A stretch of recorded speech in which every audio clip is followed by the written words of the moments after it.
Chers frères et sœurs, bonjour. Une joie encore ce matin d'ouvrir la parole de Dieu ensemble, de pouvoir nous mettre à l'écoute de la voix de notre Seigneur.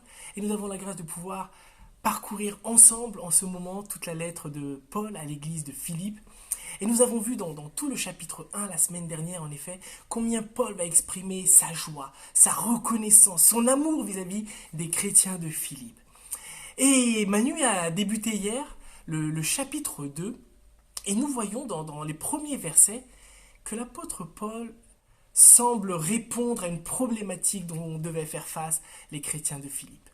La division, les tensions relationnelles semblaient être présentes. Et il va ainsi les exhorter à regarder non pas à eux-mêmes, non pas peut-être aux tensions, mais à Jésus-Christ.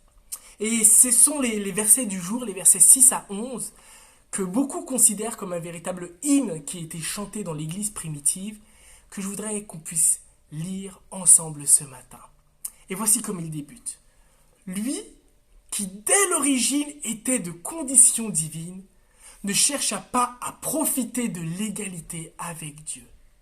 Mais il s'est dépouillé lui-même, prenant la condition du serviteur. Il se rendit semblable aux hommes en tout point. Et tout en lui montrait qu'il était bien un homme. Il s'abaissa lui-même, en devenant obéissant, jusqu'à subir la mort. Oui, la mort sur la croix. C'est pourquoi Dieu l'a élevé et lui à la plus haute place, et lui a donné le nom qui est au-dessus de tout nom, pour qu'au nom de Jésus, tout être s'agenouille, dans les cieux, sur la terre et jusque sous la terre. Et que chacun déclare Jésus-Christ est Seigneur, à la gloire de Dieu le Père. Quel merveilleux passage. Je trouve qu'il décrivent de manière si merveilleuse l'incarnation et la vie de serviteur, le sacrifice de notre Sauveur. Et Paul veut encourager les chrétiens à regarder à ce modèle. Et c'est ce que ce matin encore, je voudrais nous encourager chacun à méditer sur chaque verset, sur chaque vérité de la vie de notre Sauveur. Dans l'Évangile, selon Jean, on trouve cette belle parole lorsque la police du temple va se rendre auprès de Jésus, il va revenir auprès des responsables religieux, et ils vont dire « Mais pourquoi vous ne l'avez pas arrêté ?» Et ils vont s'écrier « Personne n'a jamais parlé comme lui. » Et je crois qu'en effet, personne non seulement n'a jamais parlé comme lui, mais n'a jamais vécu comme lui. Et ces passages nous révèlent de manière merveilleuse et à la fois de manière simple et profonde comment a vécu notre roi, comme un véritable serviteur. Lui qui est venu donner sa vie, lui qui est venu se mettre au service et offrir sa vie en rançon pour beaucoup. Et je prie que ça nous interpelle et que ça nous fasse réfléchir afin de pouvoir l'appliquer. Comment je peux me mettre au service ? Comment je peux, en effet, dans cette continuité des versets, considérer les autres comme plus importants que moi-même. Ne pas rechercher que mon propre intérêt, ne pas rechercher mes droits personnels, revendiquer quoi que ce soit, mais de rechercher l'imitation et la ressemblance au Christ. Car voici ce que Paul voulait encourager, c'est imiter Jésus-Christ. Imitons Jésus-Christ dans tous les aspects de nos vies.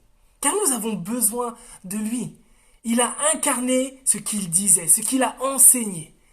Et je prie que ce soit la réalité pour nous. Incarner ces vérités. Rechercher sa présence. Rechercher à le glorifier. Afin que le nom que nous portons, le nom de Jésus-Christ, en tant que chrétien, puisse être élevé dans nos vies. Que nous puissions le glorifier. Que nous puissions le refléter. Et vraiment que je vous invite à relire ce passage et pourquoi pas en parallèle à lire un évangile pour redécouvrir comment notre Seigneur a vécu. Car c'est dans ses traces que nous marchons, c'est lui que nous voulons suivre. Et je prie en cette période en effet où nous sommes peut-être les uns sur les autres et où des tensions relationnelles peuvent apparaître, que nous soyons des artisans de paix. Je réalise que c'est un défi pour ma propre vie où je ne joue pas toujours ce rôle et vraiment je demande au Seigneur de m'aider et vraiment que ce soit aussi une occasion de se repentir. Vraiment, je demande au Seigneur pardon pour toutes ces fois où je ne le reflète pas dans cette attitude. Mais en effet, que par sa présence et par son Saint-Esprit, nous soyons comme des petits Christ et que son nom soit élevé dans nos vies. Oui les amis, que cette journée soit encore à la gloire de notre Seigneur et je vous encourage à continuer de vivre pour lui, de le prier, de le louer et que cette journée soit à sa gloire. Bonne journée à tous et à très vite.